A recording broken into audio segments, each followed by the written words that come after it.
নমস্কাৰ সকলকে স্বাগতম জনাইছোঁ ৰামধেন নেশ্যনেলটোলৈ লৈ আছোঁ মুখ্যমন্ত্ৰী আত্মনিৰ্ভৰ অসমৰ ওপৰত এটা ডাঙৰ আপডেট। আহক তেন্তে দেৰি নকৰি আজি ভিডিঅ'টো আৰম্ভ কৰোঁ। বন্ধু বান্ধৱীসকল, যিসকল বন্ধু বান্ধৱীয়ে CM টিপুলে 2.0ত ৰেজিষ্টাৰ কৰিছিলে সেইসকলৰ বাবে বহুতেই ভাল খবৰ। 1,54,000 যুৱক যুৱতীয়ে CM টিপুলে 2.0ত ৰেজিষ্ট্ৰেশ্যন কৰিছিলে আৰু সেইসকলৰ বাবে বহুত ভাল খবৰ। তেওঁলোকৰ 1 জানুৱাৰী 2025ৰ পৰা এপ্লাই আৰম্ভ হ'ব। গতিকে সকলোৱে সাজু হ'ব হ'ল এপ্লাই কৰিবৰ বাবে। আৰু যিসকল বন্ধু বান্ধৱীয়ে 1 লাখকৈ টকা বৰ্তমান পালে আৰু নতুনকৈ যি 1 লাখ টকা পাবলৈ আছে তেওঁলোকৰ বাবেও বহুত ভাল খবৰ। মুখ্যমন্ত্ৰী ডক্টৰ হিমন্ত বিশ্ব শৰ্মা ডাঙৰীয়াই যোৱাকালি ফেচবুক লাইভৰ জৰিয়তে জনাইছে এই কথা। আৰু মই বিশেষ নকওঁ, আপোনালোকে নিজে প্ৰত্যক্ষ কৰক মুখ্যমন্ত্ৰী মহোদয়ে কি ক'লে।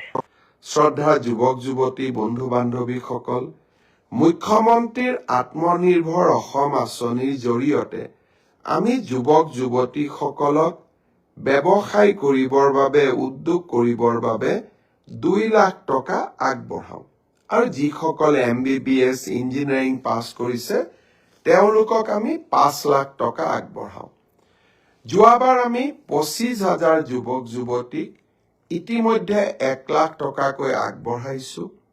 আৰু তেওঁলোকৰ গোটেই ব্যৱসায় উদ্যোগ কেনেকে চলিছে তাক সৰজমিনভাৱে তদন্ত কৰাৰ পিছত 2025 চনত তেওঁলোকক আমি আৰু 1 লাখ টকা দিবৰ বাবে চেষ্টা কৰিম। এতিয়া হৈছে নতুনকৈ আবেদন কৰা। ইতিমধ্যে 1,54,000 যুৱক যুৱতীয়ে নতুনকৈ এই আত্মনিৰ্ভৰ অভিযানৰ বাবে আবেদন কৰিছে। এই বছৰ আমি 75,000 যুৱকক 1 লাখ টকা প্ৰথম কিস্তিত, দ্বিতীয় কিস্তিত 1 লাখ টকাকৈ আগবঢ়াম। ইতিমধ্যে যি 1,54,000 যুৱক যুৱতীয়ে পঞ্জীয়ন সমাপ্ত কৰিলে, এতিয়া তেওঁলোকৰ বাবে আবেদনৰ সময়। আৰু তেওঁলোকে অহা 1 জানুৱাৰীৰ পৰা আবেদন কৰাৰ সুবিধা পাব। 1 জানুৱাৰী তাৰিখে আমি এই আবেদনৰ পৰ্টেলটো মুকলি কৰি দিম। মিউচুৱেল ট্ৰেন্সফাৰৰ পৰ্টেলো মুকলি হ'ব আৰু সমান্তৰালভাৱে মুখ্যমন্ত্ৰীৰ আত্মনিৰ্ভৰ অভিযানৰ আবেদনৰ পৰ্টেলো আমি 1 জানুৱাৰী তাৰিখে মুকলি কৰি দিম।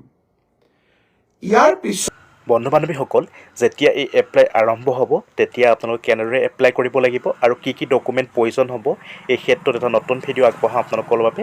আজিলৈ ইমানেই আছিলে, ধন্যবাদ জনালোঁ। আৰু যিসকলে মোৰ চেনেলটো এতিয়াও ছাবস্ক্ৰাইব কৰা নাই প্লিজ ছাবস্ক্ৰাইব কৰি ল'ব এনেকুৱা ধৰণৰ খবৰবোৰ পাই থাকিবৰ বাবে। ধন্যবাদ।